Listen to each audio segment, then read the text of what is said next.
Livro do profeta Jonas. Capítulo de número 1. O verso é o de número 2.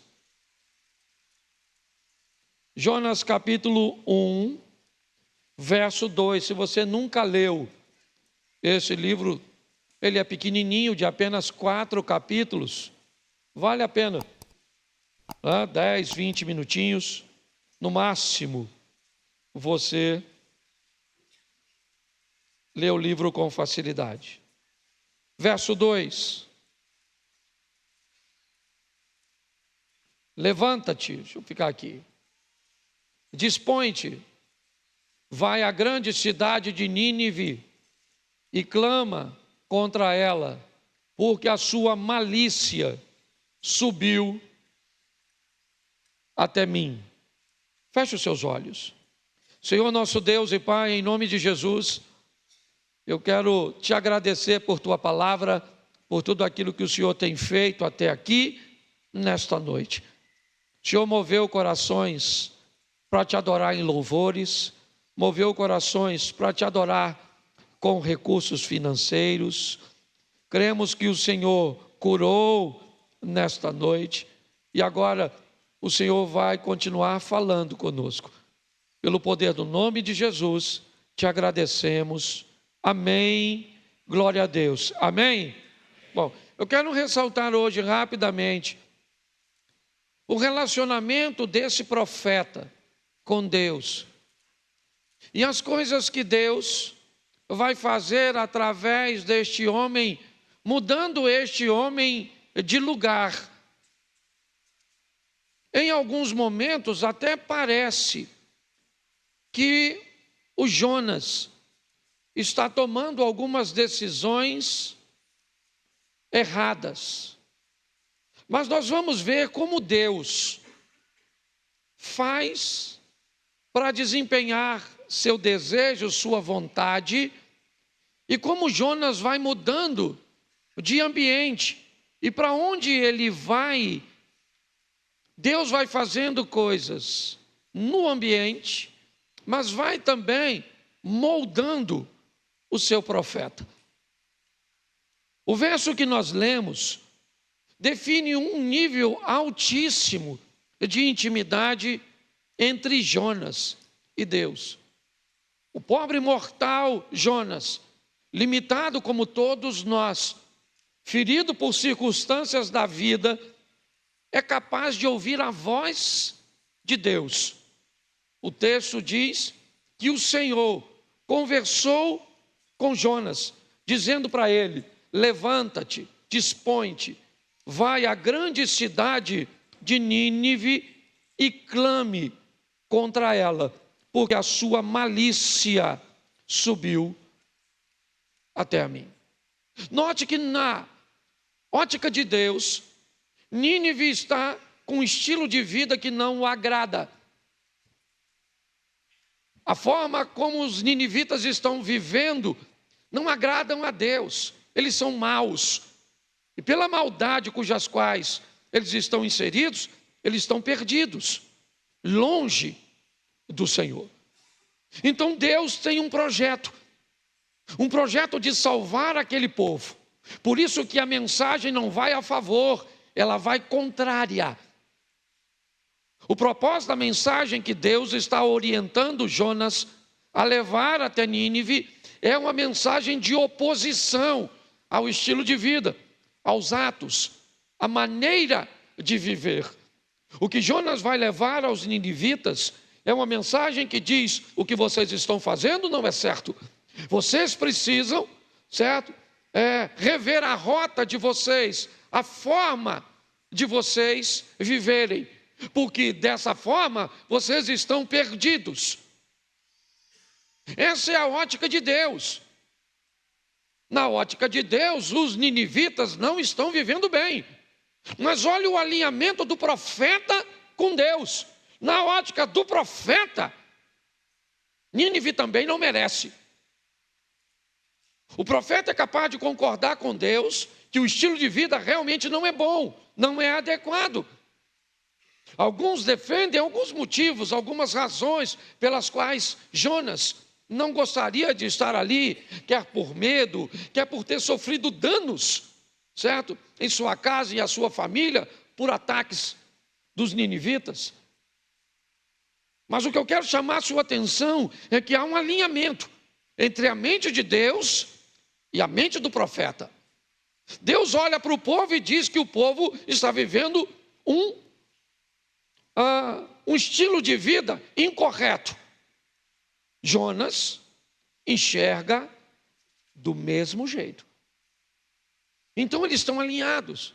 Há uma proximidade entre o profeta e entre Deus, entre a mente do profeta e a mente de Deus. Só que a mente de Deus deseja salvar o pecador. Deus quer resgatar os ninivitas, quer levar uma palavra de confronto para eles, para que eles se alinhem. E aí, o relacionamento entre Deus e o profeta começa a enfrentar dificuldades. Porque nessa parte o profeta pensa diferente de Deus. Agora, aquele homem que tem intimidade com Deus, certo? E que ouve a voz do Senhor, que recebe orientações diretas de Deus, que pensa como Deus em algumas ocasiões, agora já não está pensando como Deus. Agora ele discorda de que isso que Deus está mandando ele fazer está certo. Nem sempre nós vamos concordar com o que Deus quer que façamos. É muito bom quando isso acontece, quando há um alinhamento, quando temos a certeza. Mas quando Deus começa a dizer para você continuar com o marido, que você planeja largar, que você precisa resgatar um amor que você já deu por falido. Quando as orientações começam a entrar num desalinhamento, as coisas começam a enfrentar problemas. Quando Jonas recebe essa orientação, o verso 3 diz que ele se levanta para fugir da presença de Deus. Jonas se dispôs, mas para fugir da presença do Senhor, para Tarsis. E tendo descido a Jope, achou um navio que ia para Tarsis, pagou, pois, a sua passagem, embarcou nele para ir com eles para Tarsis, para longe da presença do Senhor. Presta atenção agora, porque o profeta está fora de rota. Era para estar indo a Nínive e ele desce ao porto marítimo de Jope.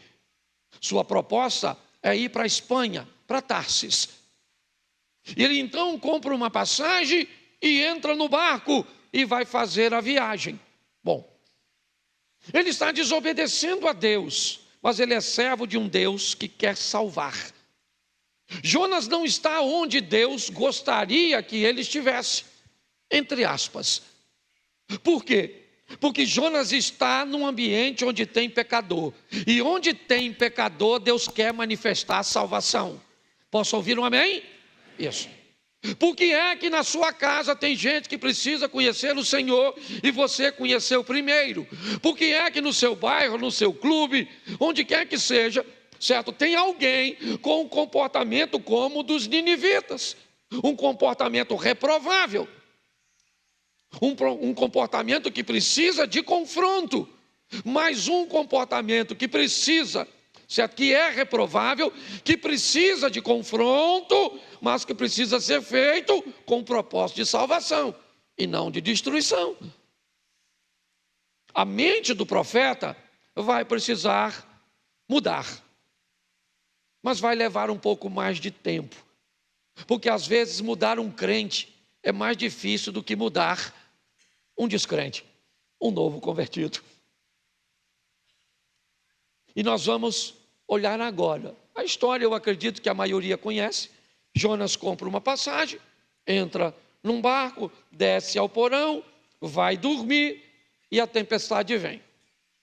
Ela começa a arremessar o barco e comprometer a integridade de toda a estrutura. O mestre do navio, o capitão, ele é responsável por tudo, certo? Pela embarcação, por tripulação, por passageiro, por carga. Ele começa a tomar algumas decisões para salvar o barco. Ele quer salvar o barco. Deus quer salvar as pessoas que estão no barco. É isso. Nós temos ali duas preocupações com salvação. Novamente nós temos um homem, o capitão do navio, o responsável, querendo salvar sua propriedade. O que ele quer salvar é sua embarcação. Ele quer salvar também toda a mercadoria que ele transporta. E, obviamente, quer salvar as pessoas de não morrerem afogadas. Mas há alguém nessa ocasião que está querendo salvar as pessoas. Não simplesmente de morrer afogado, mas de perderem, a oportunidade de estar novamente um dia com Deus em glória. Então, o problema está inserido. Jonas está dentro do barco, a tempestade veio, localizam Jonas e alguém pergunta a ele: quem você é? Identifique-se. De que povo? De onde você está vindo? Que Deus você serve? E Jonas então narra sua experiência do verso 2. Eu estava no local, Deus falou comigo que eu deveria ir para Nínive, mas eu fugi e vim para cá, comprei para fugir, Comprei essa passagem para fugir da presença de Deus. Antes um pouquinho disso acontecer, coloca o verso 5, por favor. Então os marinheiros, cheios de medo, clamavam cada um ao seu Deus. Note que a palavra Deus está com letra minúscula, o que descreve que cada um estava clamando aquilo que acreditava que era um Deus para eles. Tá certo? A tempestade está acontecendo e eles começam a clamar cada um ao seu Deus, usando estratégias, Quando o capitão viu que não daria para salvar tudo, vamos salvar pelo menos a embarcação e as vidas. Vamos criar mais flutuabilidade, deixando o barco mais leve. Jogam fora a carga. Tá certo. Cada um clama ao seu. Jonas, então, conta a sua história. Tá certo? E o verso 14. Põe o 14. Então clamaram ao Senhor e disseram: Senhor, rogamos que não pereçamos por causa da vida deste homem.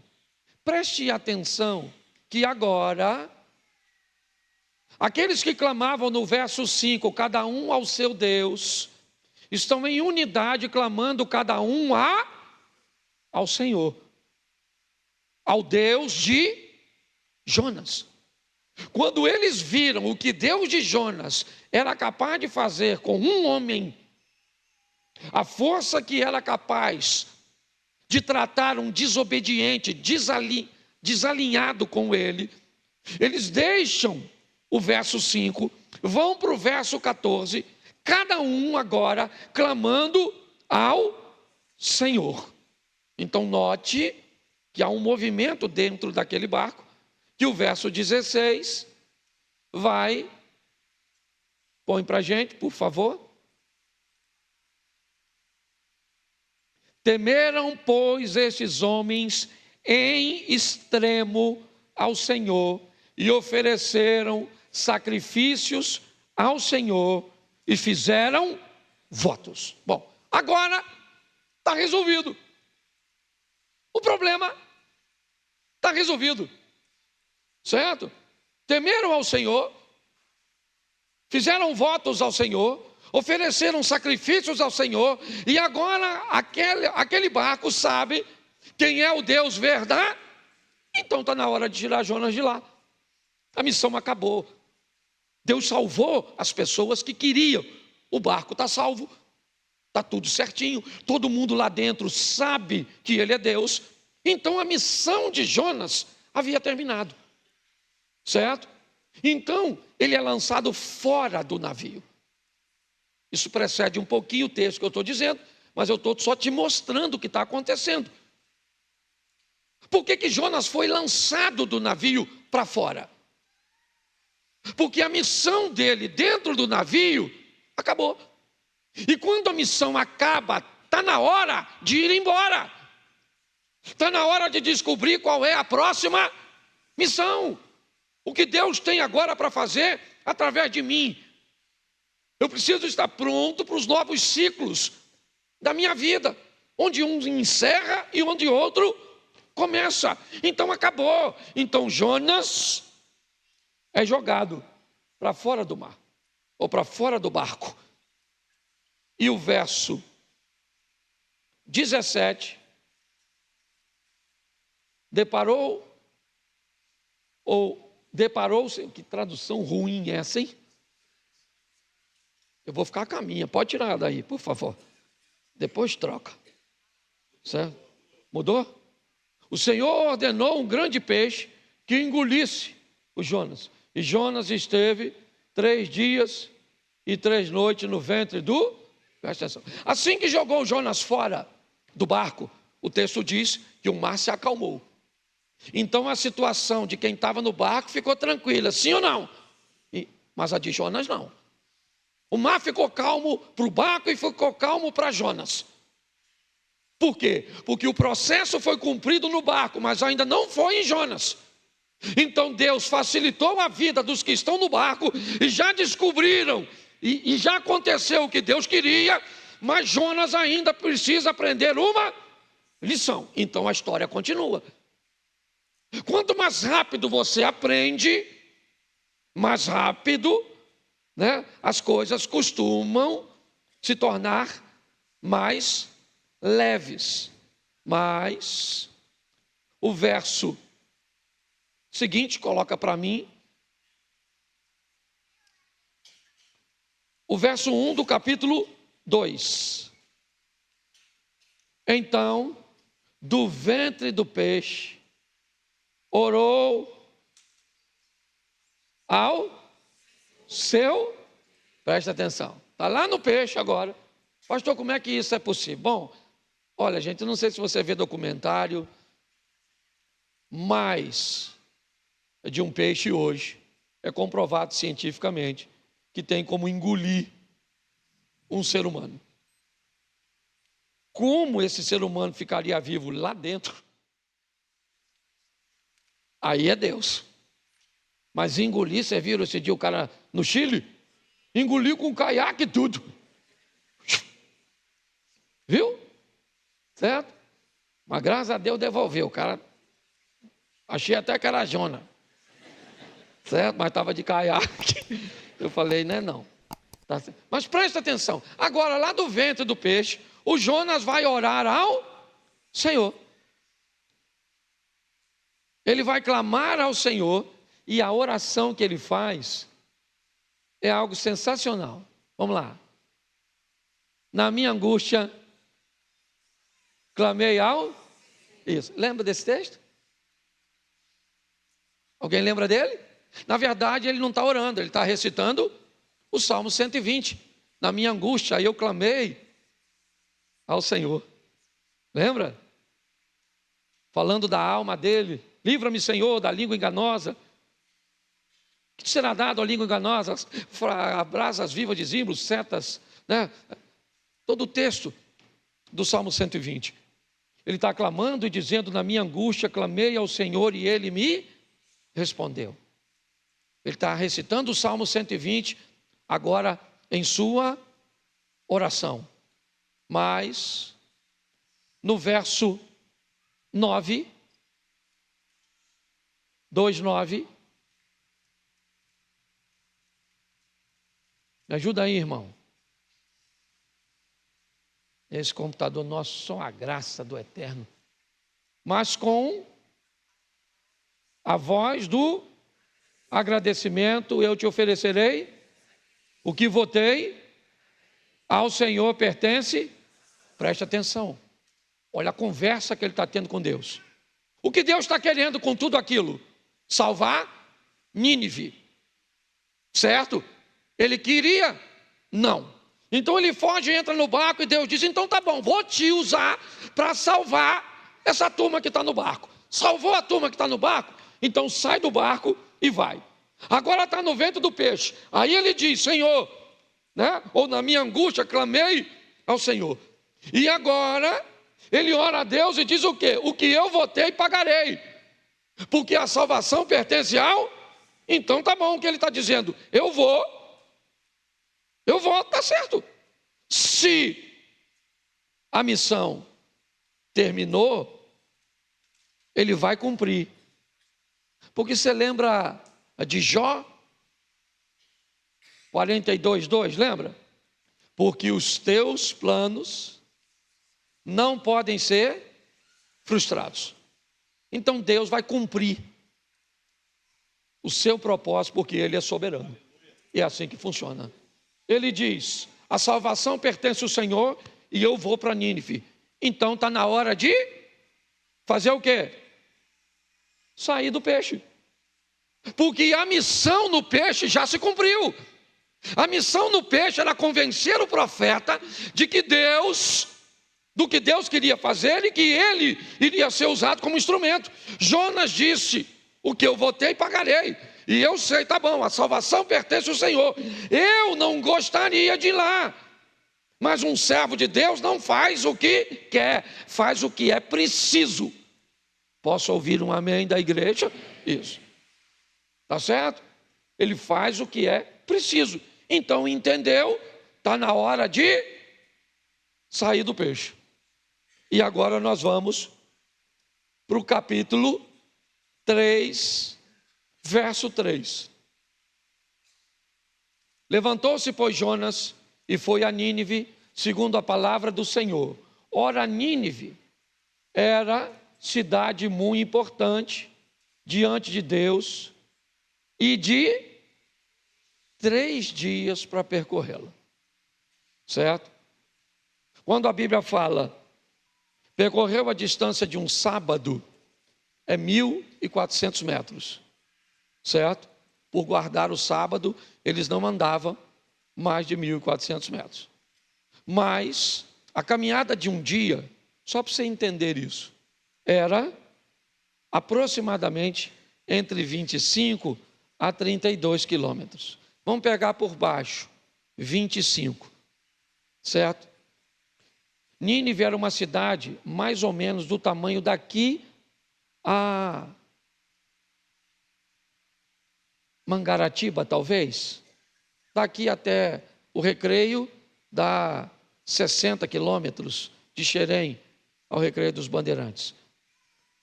Então, para andar 3 dias, andando 25 por dia, que era normalmente o que eles faziam, era uma cidade muito grande, até para a gente mensurar aqui. Mas agora ele está onde Deus mandou. E ele prega naquela cidade, e toda a cidade, até o rei da cidade, se arrepende, demonstra arrependimento, tá certo? E a missão está cumprida. Quando isso acontece, a missão cumpriu. Se cumpriu, está na hora de sair. Missão cumprida, capítulo 4, verso 5. Preste atenção.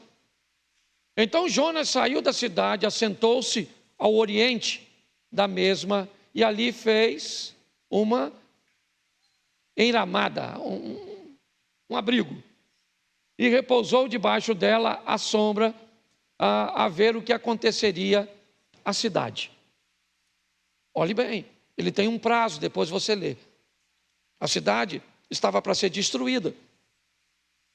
Agora o povo se arrepende, a missão dele acabou, então não faz mais sentido ele continuar ali. O problema é que Jonas não gosta do resultado. E ele vai conversar com Deus. Note que eles continuam com o relacionamento. Jonas não está afastando do Senhor porque não concorda com isso, porque não concorda com aquilo, porque Deus mandou a fazer isso, porque eu sou a favor de dízimo, eu sou a favor disso, eu sou a favor daquilo outro, porque o outro pecou, porque o outro caiu, porque o outro... Pessoas que se separam num relacionamento por coisas tão pequenas, é porque o nível de relacionamento é extremamente raso. E não dá para manter um relacionamento profundo com pessoas rasas. A turma aqui de Xerém sabe, a gente tomava banho de rio junto. Havia uma regrinha básica, certo? A primeira coisa que se faz num ambiente para mergulho é descobrir a profundidade do local. Você não chega numa piscina e mergulha. Você chega e descobre qual é a profundidade da piscina. E a profundidade da piscina diz a você qual é a forma que você vai lidar nela. É assim que funciona. Quem sabe nadar não pode entrar neste local. Por quê? Porque ali a piscina não dá pé. Ela é funda demais. E onde é mais raso? Onde é mais raso, não pule de ponta, pule em pé. É assim que funciona. Quando nós tomávamos banho, era assim. Chegou num poço novo onde ninguém nunca tomou banho, nenhum dos meninos mergulhava. Não sabia se tinha uma pedra. E mais, mesmo que o poço fosse conhecido nessa época, que era agora, que era a época dos temporais, certo? Aquela chuva, volta e meia, o que acontecia? Troncos se deslocavam. E se o poço era novo, mas uma tempestade aconteceu recentemente, nenhum dos meninos entrava nem no lugar que já conhecia da mesma forma, e sim com muito mais cuidado. E eu não estou falando de tomar banho e de mergulhar. Eu estou falando de relacionamento. Note que mais uma vez fica conflitante. Mais uma vez o profeta não está bem. Ele não está entendendo. Então ele começa a reclamar com Deus. Eu sabia que o Senhor ia perdoar esse povo. Eu sabia, por isso é que eu não queria vir aqui. E aí Deus precisa novamente. Já salvou a turma do barco, já salvou a turma de Nínive, só precisa educar seu profeta. Fazer com que ele entenda que há um propósito maior, que suas perdas particulares não podem mudar a sua ótica a respeito de Deus. Então, a história precisa continuar. Capítulo 4, verso 6. Então, fez o Senhor Deus crescer uma planta, que subiu por cima de Jonas, para que fizesse sombra sobre a sua cabeça, a fim de o livrar do seu desconforto. Jonas, pois, se alegrou em extremo por causa da planta. Olha só, ele tinha quase desmaiado por causa do calor. Então ele busca um abrigo, como nós vimos, mas uma planta, certo? Uma trepadeira. Ela vai rapidamente, milagrosamente, certo? Num período muito rápido, cobrir todo o ambiente. E o Jonas descobre que aquilo é um milagre e que Deus continua com ele, mesmo eles não estando tão alinhados assim. Ele está feliz, certo? Porque a planta, verso 7, mas Deus no dia seguinte, na manhã, ao subir da alva, enviou um verme, o qual feriu a planta e esta secou. Agora o Jonas ficou bravo.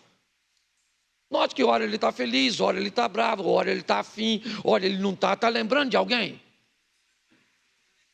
Deu para lembrar? Tem hora que as coisas estão boas, tem hora que não estão, tem hora que a notícia é favorável, tem hora que não quer, tem hora que você vai para o céu, tem hora que você fala que o inferno talvez seja melhor. Tem hora... Você consegue entender? Agora, a felicidade de um dia vira tristeza no outro, porque a planta morreu. Ai, Jonas. Deus vai conversar com ele, porque Deus quer mostrar para ele que ele está preocupado com a morte de uma planta, mas não se preocupa com a morte de vidas. Então, põe aí o verso seguinte. E descendo o sol, Deus mandou um vento que bateu na cabeça de Jonas, de maneira que desfalecia, pelo que pediu para si dizendo que melhor é do que. Aí quem é que vem? O terapeuta. Então perguntou Deus a Jonas: é razoável essa tua ira por causa da planta? Ele respondeu: é razoável a minha ira até a morte. Note que ele está nervosinho, conversando com Deus. E aí Deus falou: você tem compaixão da planta que não custou seu trabalho. Ele falou: quem criou a planta fui eu, então quem mata a planta sou eu. O qual não fizeste crescer, e numa noite... Isso, parece um texto do Novo Testamento. Lembra? Lembra quando Deus falando sobre a glória de Salomão? Os lírios do campo, que hoje e amanhã, certo? Olha só. Numa noite nasceu e numa noite pereceu. Verso 11. Não hei eu de ter compaixão de uma grande cidade de Nínive, em que há mais de 120 mil pessoas que não sabem discernir entre a mão direita e a mão esquerda, e também muitos animais. Vamos lá?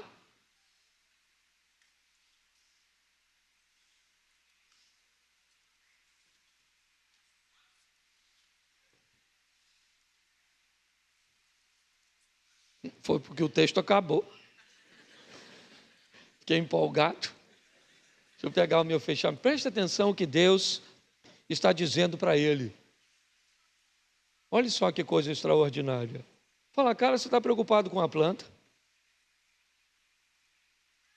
E não está preocupado com as pessoas? Você ficou triste porque eu salvei uma cidade. Olha só. E agora? Você está triste porque uma planta morreu? Eu acho muito legal como a história termina. Porque provavelmente Deus e Jonas tiveram outros embates. Outras histórias que não bateu. Outros momentos que Jonas não entendeu. Mas o relacionamento entre Jonas e Deus não terminou porque ele não entendeu. Não terminou porque o desfecho não foi o que ele gostaria que fosse. Jonas entendeu que por onde ele passava, o propósito era o mesmo: salvar pessoas. Aqui na igreja, o propósito é salvar nas pessoas. Você vai sair daqui, vai fazer um lanche, vai tomar um sorvete, vai fazer alguma coisa ali fora, o propósito é salvar pessoas. As pessoas que estão lá no estacionamento, estão trabalhando, não é guardando carros. É salvando pessoas. As pessoas que estão ali na recepção, elas não estão segurando uma placa. Não. O que elas estão fazendo? Elas estão salvando pessoas. O pessoal que está aqui cantando e ministrando, o que eles estão fazendo? Salvando pessoas. Salvando pessoas. Salvando pessoas. Já já o culto termina. Para onde nós vamos? Para outro lugar. Talvez o barco, talvez Nínive, eu não sei. Mas onde estivermos, na escola, no trabalho, no clube, na vizinhança, o que nós devemos estar fazendo? Salvando pessoas. Levando pessoas a conhecerem ao Deus que você conhece. Quem são essas pessoas? Todas elas. As que você gosta e as que você não gosta. As que você acha que merece e as que você acha que não merece. A salvação é para todos. Seja essa pessoa um estereotipo cujo qual você se agrada ou você concorda, esteja ela vestida do jeito que estiver, se ela está sóbria, se ela está dopada, se elas mantêm relacionamentos heterossexuais ou homoafetivos, se elas são de direita ou de esquerda, se são políticos ou empresários, Qual é a diferença que isso faz para você, Jonas? Talvez muita. Para Deus, nenhuma. Desde que uma mensagem de confronto seja lançada, desde que um arrependimento venha a ser trazido pelo mover do Espírito Santo, desde que uma conversão se estabeleça e desde que as crises vividas nesse processo não nos afastem de Deus. Essa ausência nossa de entendimento da totalidade, que faz com que eu não queira que aconteça assim, eu não concordo com aquilo, reclamo de uma coisa, mas tolero outra, certo? Como diz a Bíblia, eu vou coar um mosquito e vou engolir um camelo, deixo passar algo grande, mas vou apontar defeitos pequenos. O processo é salvar pessoas. E quem ele vai usar? Eu e você. Porque Jonas, ele não está mais aqui. Nínive também não. Aqui é Mantiqueira, Xerém, Santa Cruz da Serra, Figueira, Saracuruna. Aqui é Duque de Caxias, é Nova Iguaçu. Aqui é o Rio de Janeiro. É assim que funciona. São as pessoas que precisam ser alcançadas. Assim que eu cheguei na igreja, hoje, uma menina me chamou. Pastor, eu preciso falar com o senhor. E é particular, estava quase para terminar o culto, para começar o culto. Eu falei, pode ser aqui? Ela falou, pode. Ela me levou no cantinho e disse, eu preciso falar com o senhor. Porque no último culto eu aceitei Jesus, mas não fui lá na frente. O senhor pode orar por mim, porque eu estou recebendo Jesus. E alguém recebeu Jesus antes do culto começar. Porque Deus é quem salva. Então eu não sei o que você veio fazer hoje aqui. Talvez só ouvir uma palavra. Nem todo mundo encontrou Jesus no mesmo dia. Mas talvez você tenha sido trazido hoje aqui. Porque esse é o barco, eu sou o Jonas. E talvez hoje você faça parte da tripulação. Talvez você hoje seja um passageiro. Talvez hoje para você não seja Nínive, ou não seja o barco, seja Nínive. E você seja um ninivita. Que Deus usou o louvor, a oferta, a palavra, para alcançar você.